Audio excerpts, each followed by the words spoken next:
салом. хабарҳои радиои озодиро аз рӯзи душанбе 26 октябр тақдим мекунем.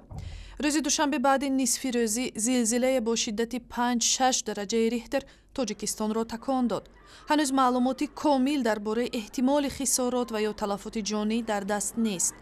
зилзилаи пуршиддат бисёриҳо ба хусус онҳоеро ки дар сохтмонҳои баландошёна кору зиндагӣ мекунанд ба ваҳму тарс андохт. заминҷунбӣ ҳамчунин дар минтақа аз ҷумла дар кишварҳои қирғизистон, ӯзбекистон, покистон ва афғонистон эҳсос шудааст.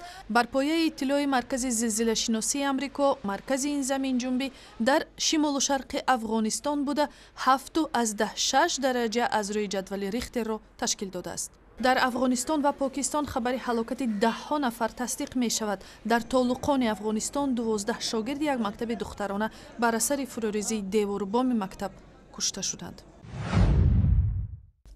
дар шаҳри хуҷанд як сержанти милиса аз худкушии зани 38-солае ҷилавгирӣ кард. ин ҳодиса субҳи рӯзи 23 октябр рух дод. сержант Фирӯз Раҳматов Зарина Нурматоваро чанд лаҳза баъд аз худро ба дарёи сир андохтанаш аз об берун овард. маълум шудааст ки ин ҷавонзан сокини ноҳияи Бобоҷон Ғафуров буда аз зиндагии дилсард шудааст ва ҳатто баъди аз об берун баромаданаш ба наҷотгар гуфтааст ки намехост зинда бимонад. ҳанӯз сабаби кӯшиши худкушӣ кардани зан маълум нест. обҳои Сирдарё солҳои охир даҳҳо занону мардони суғдиро ки аз зиндагии дилсард шуданд ба коми худ кашидааст. вале моҳи марти соли ҷорӣ як афсари дигари милиса Парвизҷон Ёқубов зани 25-соларо айнан мисли ҳодисаи ахир аз хатари худкушӣ наҷот дода буд. маҷлиси шаҳри Санкт-Петербург нахост барои шарҳи ҳодисаи марги Умаралӣ Назаров ба толори парлумон раиси идораи полиси шаҳр даъват шавад. депутатҳо гуфтанд ки раиси полис як одами серкор аст ва ҳам зарур нест ки масъалаи таниши байни миллӣ бештар шиддат дода шавад. вакили парлумони шаҳри Санкт-Петербург аз ҳизби либеролии Яблока Борис Вишневский ки марги Умаралии 5 моҳаро як куштор номидааст, дар саҳифаи худ дар шабакаи иҷтимоии Твиттер навишт ки аъзои ҳизбҳои Русияи воҳид, ҳизби коммунист ва справедливая Россия нахостанд ба парлумон барои ҷавобгарӣ дар робита ба марги навзоди тоҷик раҳбари вазорати корҳои дохилаи шаҳр даъват шавад. Умаралӣ Назаров рӯзи 13 октябр баъди боздошт шудани модараш шаҳрванди Тоҷикистон бо иттиҳоми нақзи муқаррароти муҳоҷират дар идораи полис даргузашт. ин ҳодиса маҳкумияти ҷиддии ҷомеаи шаҳрвандӣ дар дохили Тоҷикистон ва ҳам Русияро ба бор овард. ҳанӯз ҷасади тифл ба волидон супурда нашудааст.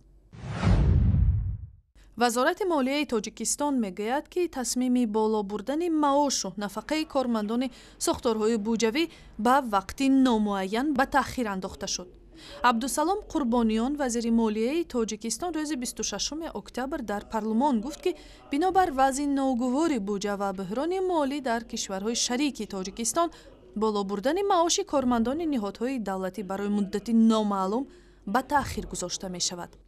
ҳамкори мо Абдуллоҳи Ашур имрӯз ин мавзӯъро дар парлумон дунбол кардааст.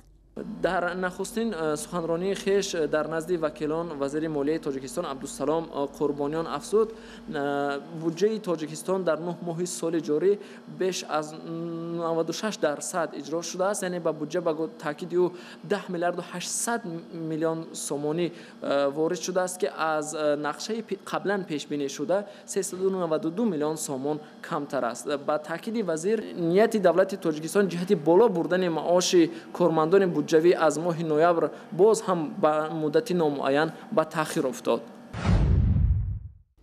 бонки миллии Тоҷикистон бо пахши изҳороте гуфт ки вазъи бозори дохилӣ устувор буда тағйирёбии қурби доллар мӯътадил арзёбӣ мешавад.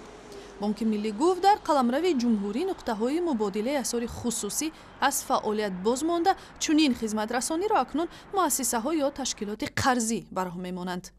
гузариш ба тартиби нави муқаррарсозии қурб тадриҷан сурат гирифта, ташкилоти қарзӣ бо назардошти тағйирёбии қурби расмии сомонӣ нисбати доллари амрикоӣ бояд қурби хариду фурӯши нақдии онро мустақилона муайян кунад. айни замон мегӯяд бонки милли қурби фурӯши доллар бояд на бештар аз 1.5% аз қурби расмии он дар бонк муқаррар шавад. ин муассиса мегӯяд ки рӯзи душанбе 26 октябр қурби баландтарини фурӯши доллари амрикоӣ бояд 6 сомониву 70 дирам муқаррар шавад. ва барои дарёфти ахбор ва видеои бештар саре бизанед ба сайти интернетии радиои озодӣ, шабакаҳои иҷтимоӣ, фейсбук, твиттер, ютуб ва ҳам замимаи радиои озодӣ барои телефони ҳамроҳ.